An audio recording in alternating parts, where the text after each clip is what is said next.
പ്രഫുൽ ഖോഡ പട്ടേലിന്റെ പ്രഫുൽ പോഡ പട്ടേൽ എന്ന പരാമർശം താങ്കൾ പിൻവലിക്കണം.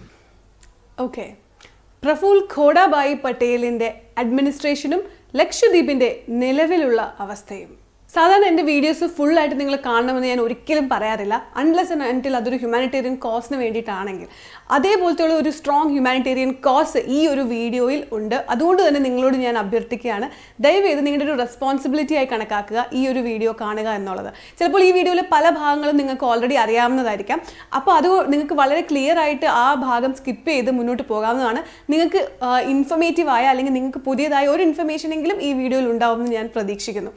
മാത്രമല്ല, നിങ്ങൾക്ക് വേണ്ടി ഞാൻ കൃത്യമായ ഇന്ന കാര്യങ്ങൾ ഇന്ന ഭാഗത്താണെന്നുള്ള കൃത്യമായ ടൈം സ്റ്റാമ്പ് കൂടെ ഉൾപ്പെടുത്തുന്നതായിരിക്കും. അപ്പോൾ നിങ്ങൾക്ക് ഈസി ആയിട്ട് സ്കിപ്പ് ചെയ്യണമെങ്കിൽ സ്കിപ്പ് ചെയ്യാം ചില ഭാഗങ്ങൾ. ഓൾറൈറ്റ്, അപ്പോൾ നമ്മൾ ഈ വീഡിയോയിൽ ഉൾപ്പെടുത്താൻ പോകുന്ന ഭാഗങ്ങൾ എന്തൊക്കെയാണെന്ന് വെച്ചാൽ, ഒന്നാമത്തേന്ന് വെച്ചാൽ ബേസിക് ആയിട്ടുള്ള പ്രധാനപ്പെട്ട ഇഷ്യൂസ് എന്തൊക്കെയാണ്. അതായത് ചിലപ്പോൾ നമ്മൾ അവിടെ ഇവിടെയൊക്കെ കേട്ടല്ല, അതെല്ലാം കൂടെ ഒരു ഓർഡറിൽ നിങ്ങൾ ചിലപ്പം കേട്ടിട്ടുണ്ടാവില്ലെങ്കിൽ നിങ്ങൾക്ക് ഈ ഒരു ഭാഗം വളരെയധികം യൂസ്ഫുൾ ആക്കാവുന്നതാണ്. അടുത്തതെന്ന് പറഞ്ഞാൽ ഈ ഒരു ഭാഗങ്ങളൊക്കെ കഴിഞ്ഞ 2 ദിവസത്തിനുള്ളിൽ 2 ദിവസം മുമ്പ് വരെ ഡിസ്കസ് ആയ കാര്യങ്ങളാണ്. പക്ഷേ അതിനുശേഷം വന്ന ചില അപ്ഡേറ്റ്സ് കൂടെ ഞാൻ ഇന്ന് ഈ വീഡിയോയിൽ പുതിയതായിട്ട് ഉൾപ്പെടുത്തുന്നുണ്ട്. പിന്നെ ഈ വീഡിയോയുടെ മൂന്നാമത്തെ ഭാഗം എന്ന് പറയുന്നത് വളരെയധികം നിലവാരം കുറഞ്ഞ ന്യായീകരണങ്ങളുമായി ചില ആളുകൾ വരുന്നുണ്ട്. ചിലർ ന്യൂസ് ചർച്ചയിലാവാം, ചിലർ കമൻ്റ് ആയിട്ടാവാം, ചിലർ അല്ലാതെയുള്ള ഫേസ്ബുക്ക് പോസ്റ്റിലും തർക്കങ്ങളിലൂടെ ഒക്കെ ആവാം. പക്ഷെ എന്തായാലും ഈ ലക്ഷദ്വീപ് ഇഷ്യൂവിനെതിരെ വരുന്ന ന്യായീകരണങ്ങൾ തിരഞ്ഞുപിടിച്ച് ഞാൻ കണ്ടിട്ടുള്ള ന്യായീകരണങ്ങളെ സെലക്ട് ചെയ്ത് റോസ്റ്റ് ചെയ്യുക എന്നുള്ളതാണ് ഈ വീഡിയോയുടെ മൂന്നാമത്തെ ഭാഗം. ഓൾറൈറ്റ്, അപ്പോൾ നമുക്ക് കടക്കാം വീഡിയോയിലോട്ട്. പല വീഡിയോസിലും ആർട്ടിക്കിൾസും ലക്ഷദ്വീപിന്റെ ഫുൾ ഹിസ്റ്ററി, പ്രത്യേകിച്ച് അവിടുത്തെ ജോഗ്രഫി എല്ലാം പറയുന്നുണ്ട്. അതുപോലെ തന്നെ പ്രഫുൽ പട്ടേലിന്റെ ഹിസ്റ്ററിയും പറയുന്നുണ്ട്. അപ്പോൾ അതെല്ലാം നിങ്ങൾക്ക് പല രീതിയിൽ ഓൾറെഡി അവൈലബിൾ ആയതുകൊണ്ട് ഞാൻ റിപ്പീറ്റ് ചെയ്യുന്നില്ല. അതുകൊണ്ട് തന്നെ നമുക്ക് ലക്ഷദ്വീപിൽ ഇപ്പോൾ നടക്കുന്ന പ്രശ്നങ്ങൾ പറഞ്ഞു തന്നെ തുടങ്ങാം. കേരളം പോലെ ഒരു സംസ്ഥാനമല്ല ലക്ഷദ്വീപ്, അതൊരു യൂണിയൻ ടെറിട്ടറി, അതായത് കേന്ദ്രഭരണ പ്രദേശമാണെന്ന് നിങ്ങൾക്ക് എല്ലാവർക്കും അറിയാം. അതുകൊണ്ട് തന്നെ അവിടെ ഒരു CM അല്ല ഭരിക്കുന്നത്, അവിടെ സെൻട്രൽ ഗവൺമെന്റ്, കേന്ദ്ര ഗവൺമെന്റ് നിയമിക്കുന്ന ഒരു അഡ്മിനിസ്ട്രേറ്റർ ആണ് ഭരിക്കുന്നത്. അതും നാളിതുവരെയും അഡ്മിനിസ്ട്രേറ്റേഴ്സ് ആയിട്ട് നിയമിക്കപ്പെട്ടിട്ടുള്ളത് എപ്പോഴും IAS ക്ലിയർ ചെയ്തിട്ടുള്ള സിവിൽ സർവൻസ്, ബ്യൂറോക്രാറ്റ്സ് ഒക്കെ ആയിട്ടുള്ള ആളുകളാണ്. അപ്പം ഇപ്പം ഏറ്റവും അവസാനമായി അങ്ങനെ നിയമിക്കപ്പെട്ടിരുന്ന ആളാണ് ദിനേശ്വർ ശർമ്മ. അദ്ദേഹം 66-ാം വയസ്സിൽ ഈ കഴിഞ്ഞ ഡിസംബർ 2020 അന്തരിച്ചു. അദ്ദേഹം IPS ഓഫീസർ ആയിരുന്നു മാത്രമല്ല IPSൽ ഏറ്റവും ഉയർന്ന റാങ്കിൽ എത്തിപ്പെട്ട, അതായത് IB ഇന്റലിജൻസ് ബ്യൂറോയുടെ ചീഫ് കൂടിയായിരുന്നു. മരണാനന്തരം അദ്ദേഹത്തെ റീപ്ലേസ് ചെയ്തത് BJPയുടെ പൊളിറ്റീഷ്യനായ പ്രഫുൽ പട്ടേലാണ്, പ്രഫുൽ ഖോഡാഭായ് പട്ടേൽ. അപ്പോൾ കഴിഞ്ഞ ഡിസംബർ മുതൽ തുടങ്ങിയ പ്രശ്നങ്ങളാണ് പല രീതിയിൽ കുമിഞ്ഞുകൂടി ഇപ്പോൾ വലിയ ഒരു ഇഷ്യൂ ആയി മാറിയിരിക്കുന്നത്. അപ്പോൾ ഇപ്പോഴത്തെ ഈ ഇഷ്യൂസിനെ നമുക്ക് 1 by 1 ആയിട്ട് നോക്കാം. ആദ്യത്തേത് LDAR എന്നാൽ Lakshadweep development authority regulation act ആണ്, 2021. അതിന്റെ ഡ്രാഫ്റ്റ് ആണ്. സോ ഈ ഒരു ഡ്രാഫ്റ്റിന്റെ ഇത് ഡെവലപ്മെന്റ് മെയിനായിട്ടും അവിടുത്തെ ലാൻഡ് ഡെവലപ്മെന്റിന് വേണ്ടി ഉപയോഗിക്കുക എന്നുള്ള ഉദ്ദേശത്തോടു കൂടിയാണ് ഈ ഒരു ഡ്രാഫ്റ്റ് ഇറക്കിയിരിക്കുന്നത്. എന്നാൽ ഈ ഒരു റീസണും പറഞ്ഞുകൊണ്ട് ദ്വീപ് നിവാസികളെ അവരുടെ സ്വന്തം സ്ഥലത്ത് നിന്ന് മാറ്റാനോ മാറ്റി പാർപ്പിക്കാനോ ഉള്ള അവകാശം കംപ്ലീറ്റ്ലി അഡ്മിനിസ്ട്രേറ്റർക്ക് കൊടുക്കുന്നു. നമ്മൾ ഡെവലപ്മെന്റ് അനുകൂലിക്കുന്നവരാണ്. അപ്പോൾ നമുക്ക് പെട്ടെന്ന് തോന്നും, ഓക്കെ ഡെവലപ്മെന്റിന് വേണ്ടിയിട്ടല്ലേ, അപ്പോൾ അതത്ര പ്രശ്നമാണോ എന്ന് തോന്നിയേക്കാം. പക്ഷെ അവിടെ മനുഷ്യാവകാശം ലംഘിക്കപ്പെടുന്നു എന്നുള്ളതാണ് നമ്മൾ അവിടെ ശ്രദ്ധിക്കേണ്ട ഒരു കാര്യം. മാൽഡീവ്സ്, സീഷെൽസ് ഒക്കെ പോലെ ആണല്ലോ കമ്പയർ ചെയ്യപ്പെടുന്നത്. അപ്പോൾ അങ്ങനെ അവിടുത്തെ ടൂറിസം പോലെ അല്ലെങ്കിൽ അവിടെയുള്ള ആളുകളെ മാറ്റി പാർപ്പിച്ചിട്ടാണ് അവിടെയൊക്കെ ടൂറിസം ഉണ്ടായിട്ടുള്ളത്. അതൊക്കെ എങ്ങനെയാണെന്ന് വെച്ചാൽ അവിടുത്തെ ലാൻഡ് കുറേ കൂടെ വിസ്തൃതി ഉള്ളതും കുറേ കൂടെ വലിയ ഏരിയ ആണ്.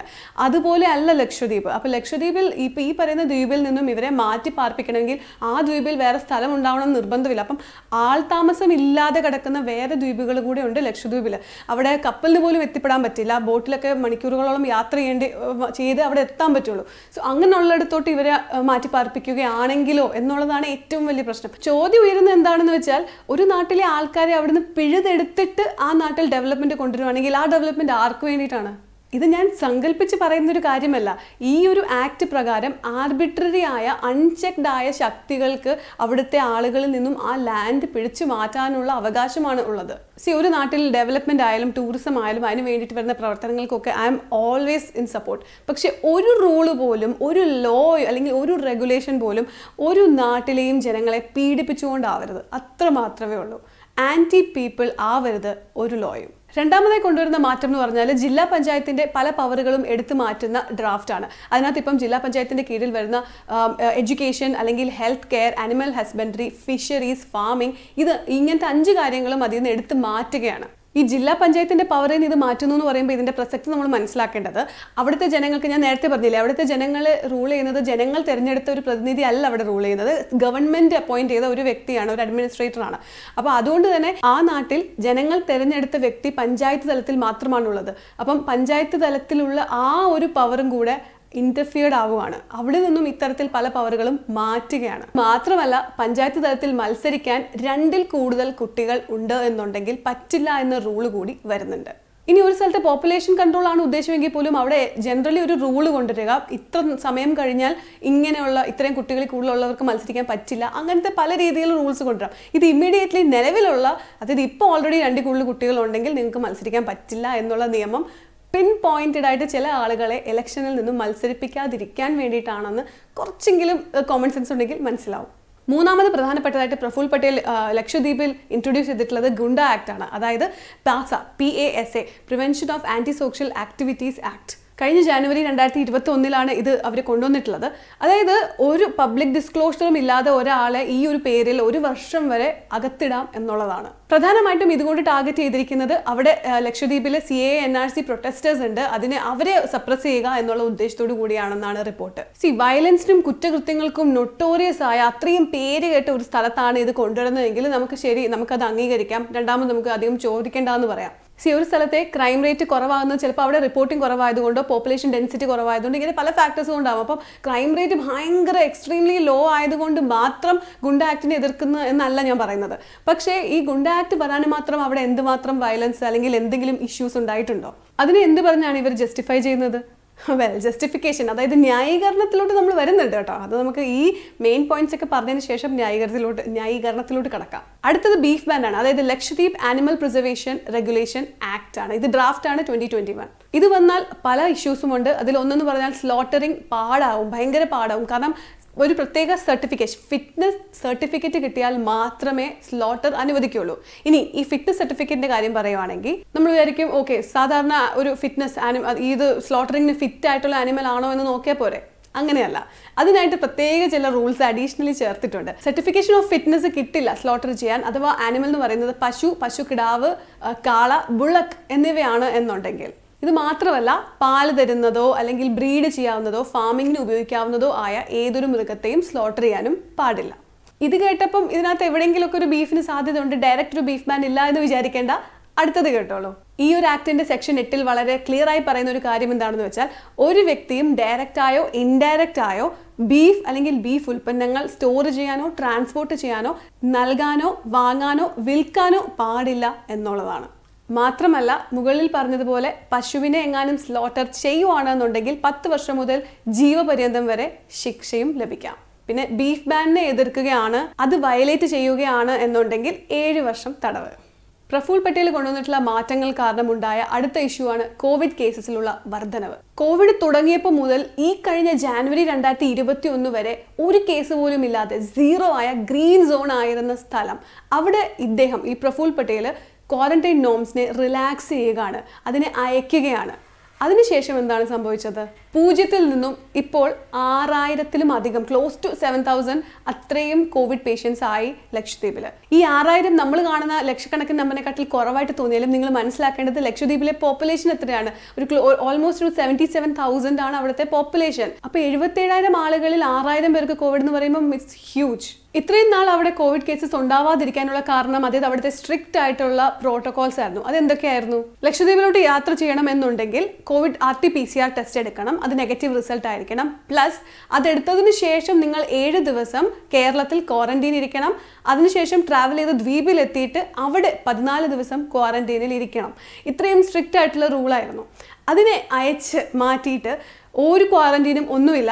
ആകെ വേണ്ടത് ഒരു RT-PCR ടെസ്റ്റ്, അത് നെഗറ്റീവ് റിസൾട്ട് ഉണ്ടായാൽ മാത്രം മതി. അതായത് നിങ്ങളുടെ ബോഡിയിൽ വൈറസ് ഉണ്ടെങ്കിലും ആദ്യത്തെ കുറച്ച് ദിവസം അത് കാണിക്കുകയില്ല, അല്ലെങ്കിൽ അത് ടെസ്റ്റിൽ ഉണ്ടാവുകയില്ല. ആ സമയത്ത് നിങ്ങൾക്ക് ട്രാവൽ ചെയ്യാം, അവിടെ ബാക്കിയുള്ളവർക്ക് അത് കൊടുക്കുകയും ചെയ്യാം. സത്യം പറഞ്ഞാൽ ഈ ലിസ്റ്റ് ഒരുപാട് നീണ്ട ഒരു ലിസ്റ്റ് തന്നെയാണ്. ഉദാഹരണത്തിന് അവിടുത്തെ ജനങ്ങൾക്ക് കാശ് കുറവിൽ സാധനങ്ങൾ കിട്ടിക്കൊണ്ടിരുന്ന സഹകരണ സംഘത്തിലും പല മാറ്റങ്ങളും വരുത്തിയിട്ടുണ്ട്. അതായത് അവിടുന്ന് ഒരു എക്സാമ്പിൾ പറയുകയാണെങ്കിൽ ഗുജറാത്തിൽ നിന്ന് വരുത്തുന്ന പാലുൽപ്പന്നങ്ങളും മാത്രമേ നിങ്ങൾ വാങ്ങിക്കാവൂ എന്ന് പറയുന്നുണ്ട്. അതുപോലെ തന്നെ പല ഗവൺമെന്റ് കോൺട്രാക്ട് ഉദ്യോഗസ്ഥർക്കും അവിടെ ഉള്ളവർക്ക് ജോലി നഷ്ടപ്പെട്ടു എന്നുള്ളത് മറ്റൊരു ഇഷ്യൂ ആണ്. പിന്നെ ലിക്വിഡ് ബാൻ ലിഫ്റ്റ് ചെയ്തു എന്നുള്ളത് മറ്റൊരു കേസാണ്. ഈ ഒരു കാര്യം മാത്രം കൂട്ടത്തിൽ ഇൻഹ്യൂമെയിൻ ആണ് എന്ന് തോന്നുന്നില്ല. പക്ഷേ ഇവരുടെ ഉദ്ദേശം എന്താണെന്ന് നമുക്ക് അറിയാവുന്നത് കൊണ്ട് അതിനെയും വിട്ടുകളയാൻ പറ്റില്ല. മറ്റൊരു കാര്യം എന്താണെന്ന് വെച്ചാൽ അവിടുത്തെ ജനങ്ങളോട് പ്രഫുൽ പട്ടേൽ ആവശ്യപ്പെട്ടിട്ടുണ്ട്, നിങ്ങളുടെ ഫ്ലൈറ്റ് കാർഗോ ആവശ്യങ്ങൾക്കായിട്ട് നിങ്ങൾ ബേപ്പൂരിനെയാണല്ലോ ഇപ്പോൾ ആശ്രയിക്കുന്നത്, ബേപ്പൂർ വിട്ടിട്ട് നിങ്ങൾ മംഗലാപുരത്തെ ആശ്രയിക്കൂ. കേരളത്തിൻ്റെ ബേപ്പൂർ വിട്ടിട്ട് കർണാടകയുടെ മംഗലാപുരത്തെ ആശ്രയിക്കൂ എന്നാണ് പറഞ്ഞിരിക്കുന്നത്. ഇനി കഴിഞ്ഞൊരു ദിവസത്തിൽ വന്ന പുതിയ വളരെയധികം പ്രധാനപ്പെട്ട ക്രൂഷ്യൽ ആയിട്ടുള്ള ഒരു അപ്ഡേറ്റ് കൂടി നിങ്ങളോട് പറയാം. അനാർക്കലി സിനിമയിൽ നിങ്ങൾ കണ്ടിട്ടുണ്ടാവും, ആരോഗ്യപരമായി സുഖമില്ലാത്തവരെ എയർലിഫ്റ്റ് ചെയ്യാനായിട്ട് പറ്റും. അതിന് ഇത്രയും നാളും ആകെ വേണ്ടിയിരുന്നത് ഒരു ഡോക്ടറുടെയോ അല്ലെങ്കിൽ മെഡിക്കൽ ഓഫീസറുടെയോ ഒപ്പിട്ട്, അതായത് അവരുടെ ഒരു അനുമതി മാത്രം, ഒരു വ്യക്തിയുടെ അനുമതി മാത്രം മതിയായിരുന്നു. അദ്ദേഹം ആ ഒരു റൂള് മാറ്റിയിട്ട് പുതിയ ഒരു റൂള്, കുറച്ചുകൂടെ കോംപ്ലിക്കേറ്റഡ് ആയ റൂള് കൊണ്ടുവന്നിട്ടുണ്ട്. അതായത് ഒരു 4 അംഗ സമിതി, അതായത് ഒരു ചെയർമാനും 3 അംഗങ്ങളും ഉൾപ്പെടുന്ന ഒരു 4 അംഗ സമിതിയുടെ സമ്മതം ഉണ്ടെങ്കിൽ മാത്രമേ എയർലിഫ്റ്റ് ചെയ്യാൻ പറ്റൂ. പ്ലസ് ഇത് മാത്രം പോരാ, പ്ലസ് ഈ അഡ്മിനിസ്ട്രേറ്ററുടെ, അതായത് പ്രഫുൽ പട്ടേലിൻ്റെ ഉപദേശകന്റെ കൂടെ അനുമതി, അദ്ദേഹത്തിൻ്റെ അനുമതി ആയിരിക്കും അന്തിമമായ അനുമതി. അതായത് ബാക്കിയുള്ളവരുടെ ഇതിൽ അനുമതി കിട്ടിയാലും ഈ ഉപദേശകൻ, അതായത് അഡ്മിനിസ്ട്രേറ്റഡ് ഉപദേശകൻ നോ പറഞ്ഞാൽ പിന്നെ അത് നോ ആണ്, ആ എയർലിഫ്റ്റ് മുടങ്ങും. അതൊന്ന് ആലോചിച്ച് നോക്കുക. വളരെയധികം എമർജൻസിയാണ്, ഒരു രാത്രി സമയത്ത് ഒരു വളരെയധികം എമർജൻസി നടക്കുവാണ് എന്നുണ്ടെങ്കിൽ ഈ 4 അംഗ സമിതികളെയും 5ാമത്തെ അദ്ദേഹത്തെയും ഒക്കെ തപ്പിപ്പിടിച്ച് ഇവരുടെയൊക്കെ ഒപ്പം ഇട്ട് എപ്പോഴാണ് ഒരു എയർലിഫ്റ്റിന് സമ്മതം കിട്ടുക?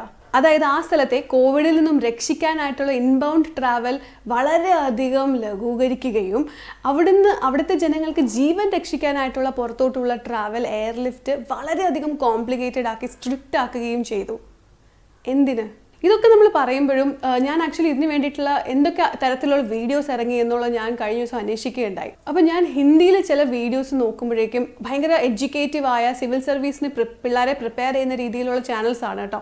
അതിൽ അവർ പറഞ്ഞിരിക്കുന്നത് കണ്ടുണ്ടല്ലോ, ഇത്രയ്ക്കും പാവമാണോ അഡ്മിനിസ്ട്രേറ്റർ എന്ന് തോന്നിപ്പോവും. ആ രീതിയിലാണ്. എന്നിട്ട് അതിൻ്റെയൊക്കെ കമൻറ്റ് സെക്ഷൻ കണ്ടിട്ട് എനിക്ക് സഹിക്കാൻ പറ്റിയില്ല സത്യം പറഞ്ഞാൽ. എന്ന് വെച്ചാൽ പലരും ലക്ഷദ്വീപ് ജനങ്ങളെ ഭയങ്കരമായി കുറ്റപ്പെടുത്തിയും അവരെന്താ നിയമം അനുസരിക്കാത്തതെന്നും ബീഫ് ബാൻ നല്ലതാണെന്നും ആ രീതിയിലുള്ള ഭയങ്കര വൃത്തികെട്ട സത്യാവസ്ഥ മനസ്സിലാക്കാതെയുള്ള കമൻസ് ആയിരുന്നു. എന്തായാലും സത്യാവസ്ഥ കൺമുന്നിൽ ഉണ്ടായിട്ട് പോലും അത് മനസ്സിലാക്കാത്ത നമ്മുടെ നാട്ടിൽ തന്നെ ഇതിനെ ന്യായീകരിക്കുന്ന ഒരുപാട് പേരുണ്ടല്ലോ. അപ്പം ന്യായീകരണ റോസ്റ്റ്. 2 കുട്ടികളുള്ളവർക്ക് പഞ്ചായത്തിൽ മത്സരിക്കാൻ പറ്റുമെന്ന് പറഞ്ഞതിനകത്ത് ഇപ്പം എന്താ തെറ്റ്? പോപ്പുലേഷൻ കൺട്രോളിന് വേണ്ടിയിട്ട് അതൊക്കെ നല്ലതാണ്.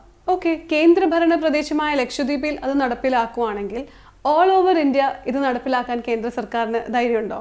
അടപ്പ് തെറിക്കും. BJPയിലെ 303 MPമാരിൽ 96 പേർക്കും 3ഓ അതിലധികമോ കുട്ടികളുണ്ട്. നന്നായി പണി പാളും. അതും ലോവസ്റ്റ് ഫെർട്ടിലിറ്റി റേറ്റ് 1.4 ആണ് ലക്ഷദ്വീപിൻ്റെ ഫെർട്ടിലിറ്റി റേറ്റ്. അവിടെ കൊണ്ടുപോയി ഇത് എന്ത് ലോജിക്കിലാണ് ഇത്തരത്തിൽ ഒരു പോപ്പുലേഷൻ കൺട്രോൾ ലോ വെച്ചിരിക്കുന്നത്? ഗുണ്ടാക്ട് വന്നുകൊണ്ട് ഇപ്പം എന്താ? തെറ്റ് ചെയ്തില്ലെങ്കിൽ പിന്നെ പേടിക്കണ്ടല്ലോ. എന്തൊരു നിഷ്കുവായിട്ടുള്ള ചോദ്യം. ആരാണ് ഈ തെറ്റ് തീരുമാനിക്കുന്നത്? അതുകൂടെ ഒന്ന് പറയാമോ? അതായത് ബീഫ് കഴിക്കുന്നത് വരെ തെറ്റാണ് എന്ന് പറയുന്ന മൈൻഡ് സെറ്റ് ഉള്ള ആളുകൾക്ക് അവരുടേതായ തെറ്റ് നിർവചിക്കാനാണോ പാട്? ഈ ഒരു ചോദ്യം ചോദിച്ചിട്ടുണ്ടെന്നുണ്ടെങ്കിൽ കുറച്ച് പച്ചവെള്ളം ചവച്ചരച്ച് കൂടി ചെയ്തോളൂ. അത്രയ്ക്കും നിഷ്കളങ്കതയാണ്. മദ്യത്തിൻ്റെ ബാൻ മാറ്റിയത് ടൂറിസം ഡെവലപ്മെൻറ്റിന് വേണ്ടിയിട്ടല്ലേ? അതും സമ്മതിക്കൂലേ? അത് സമ്മതിക്കുന്നുണ്ട്. അപ്പം ഗുജറാത്തിൽ ടൂറിസം ഡെവലപ്മെൻറ്റ് വേണ്ടേ? എനിവേസ്, മദ്യബാനിനെ ഞാൻ അധികം സപ്പോർട്ട് ചെയ്യുന്ന ഒരാളല്ല. അതുകൊണ്ട് തന്നെ ഞാൻ ചോദിച്ചോട്ടെ, മദ്യബാൻ അങ്ങോട്ട് ലിഫ്റ്റ് ചെയ്തു, മദ്യം അങ്ങോട്ട് വരുന്നുണ്ട് ടൂറിസത്തിന് വേണ്ടി അല്ലേ? ടൂറിസം ഡെവലപ്മെൻറ്റിന് വേണ്ടി. അപ്പോൾ ലോകത്തെമ്പാടുമുള്ള മെജോറിറ്റി ആളുകളും മദ്യത്തോടൊപ്പം ആസ്വദിക്കുന്ന ഒരു കാര്യമാണ് ബീഫ്. അപ്പോൾ ബീഫ് എന്തുകൊണ്ട് നിരോധിച്ചു? അപ്പോൾ ബീഫ് ബാനിൽ ടൂറിസം ഡെവലപ്മെൻറ്റ് ബാധകമല്ലേ? ടൂറിസ്റ്റുകളെ ആ സമയത്ത് പരിഗണിക്കുന്നില്ലേ? ഈ ഗുണ്ട ആക്ട് വേണ്ട, ക്രൈം റേറ്റ് കുറവാന്നൊക്കെ പറയുന്നത് അവിടുത്തെ ക്രൈമൊക്കെ അവിടുത്തെ പള്ളികളിൽ അങ്ങ് സോൾവ് ചെയ്യുന്നത് കൊണ്ടാണ്. യെസ്, സമ്മതിച്ചു. ഞാൻ നേരത്തെ പറഞ്ഞ പോലെ തന്നെ നമുക്ക് ഒരു സ്ഥലത്തെ ക്രൈം റേറ്റിൽ പല ഫാക്ടേഴ്സിൽ ഉൾപ്പെടുന്നതാണ്. റിപ്പോർട്ടിംഗ് കുറഞ്ഞതുമാവാം, അവർ പള്ളികളിൽ അതൊരു കമ്മ്യൂണിറ്റി ആയതുകൊണ്ട് തന്നെ തമ്മിൽ പറഞ്ഞ് തീർക്കുന്നതുമാവാം. ഇത് എന്തൊക്കെയാണെങ്കിൽ തന്നെയും അവിടെ എക്സ്ട്രീം വയലൻസ് ഉണ്ടോ? ഇല്ല. അപ്പം അങ്ങനെയുള്ള സ്ഥിതിക്ക് എന്തുകൊണ്ടാണ് ഗുണ്ട ആക്ട്, എന്തുകൊണ്ട് നോർമൽ ആയിട്ടുള്ള ഒരു നിയമം അവിടെ ബാധകമല്ലാത്തത്? ക്രൈംസിനൊക്കെ അഗേൻസ്റ്റ് ഇന്ത്യയുടെ സാധാരണയായിട്ടുള്ള റൂൾസ് ഇല്ലേ, ആ റൂൾ എന്തുകൊണ്ടാണ് അവിടെ ബാധകമാകാത്തത്? ഇതിന് ഗുണ്ട ആക്ട് എന്തിനാണ്? ഹലോ, ലക്ഷദ്വീപിന്റെ ആ കടൽ ഏരിയയിൽ നിന്നുമാണ് ഒരു കപ്പൽ പിടിച്ചത്, അതിനകത്ത് ഡ്രഗ്സും ബോംബും ഒക്കെ പിടിച്ചത്. ചുമ്മാതാണോ ഗുണ്ട ആക്ട് വന്നത്? ഈ പറയുന്ന പ്രസ്തുത കപ്പലിൽ ആ ഐലൻഡിലെ ആ ദ്വീപിലെ ഒരു വ്യക്തി പോലും ഉൾപ്പെട്ടിട്ടില്ലാത്ത സ്ഥിതിക്ക് ഈ കപ്പൽ കഥയ്ക്ക് ഇവിടെ എന്താണ് പ്രസക്തി? കോവിഡ് കേസസിന്റെ എണ്ണം കൂടിയത് പുതിയ വേരിയന്റ് വന്നതുകൊണ്ടാണ്, അല്ലാതെ നിയമം മാറ്റിയത് കൊണ്ടല്ല. ഇത് പ്രഫുൽ പട്ടേൽ തന്നെ പറഞ്ഞ കാര്യമാണ് കേട്ടോ.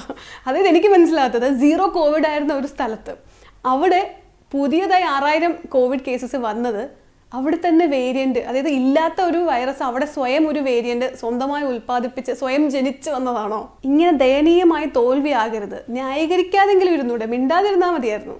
നിലവിലത്തെ അവസ്ഥ പ്രകാരം അവിടുത്തെ ജനങ്ങൾ പ്രതിഷേധിച്ചുകൊണ്ടിരിക്കുകയാണ്. അവർക്ക് കൂട്ടായി പിന്തുണയായി കേരളവും പ്രതിഷേധിക്കുന്നുണ്ട്. ഇൻഫാക്ട് കേരളം മാത്രമേ വലുതായി പ്രതിഷേധിക്കുന്നുള്ളൂ എന്ന് പറയാം. അല്ലാതെ except for A few 1-2 news channels അല്ലെങ്കിൽ കുറച്ച് സോഷ്യൽ മീഡിയ പ്രതികരണങ്ങൾ കൂടാതെ ആണെങ്കിൽ ഓൾ ഓവർ ഇന്ത്യ അധികം ആളുകൾ പ്രതികരിക്കുന്നില്ല, പലരും അനുകൂലിക്കുന്നുണ്ട് താനും. അതുകൊണ്ട് തന്നെ നമുക്കൊക്കെ ഇതിലൊരു സൊല്യൂഷൻ കണ്ടെത്താൻ അറിയുമോ എന്നറിയില്ല. പക്ഷെ നമ്മളൊക്കെ ശ്രദ്ധിക്കേണ്ടത് ഈ ഓരോ കാര്യങ്ങളും മനസ്സിൽ വെക്കുക, ശബ്ദമുയർത്തുക, സമാധാനപരമായി എന്നുള്ളത് വളരെയധികം സമാധാനവും യുക്തിയും ചേർത്തുകൊണ്ട് നമ്മൾ നമ്മുടെ പ്രതിഷേധവും ശബ്ദവും അറിയിക്കുക, ഉയർത്തുക എന്നുള്ളത് വളരെയധികം ഇമ്പോർട്ടൻ്റ് ആണ്. സോ സമാധാനപരമായ ഈ പ്രതിഷേധത്തിൽ നിങ്ങളും പങ്കാളികളാകാം. നിങ്ങൾക്ക് ഈ വീഡിയോയുടെ താഴെ കമൻറ്റിലൂടെ അറിയിക്കാം, വീഡിയോ ഷെയർ ചെയ്തോ അല്ലാതെ നിങ്ങൾക്ക് പോസ്റ്റുകളിലൂടെ ഒക്കെ അറിയിക്കാവുന്നതാണ്. ഓൾറൈറ്റ്, നമുക്ക് അടുത്ത വീഡിയോയിലൂടെ കാണാം. ബൈ.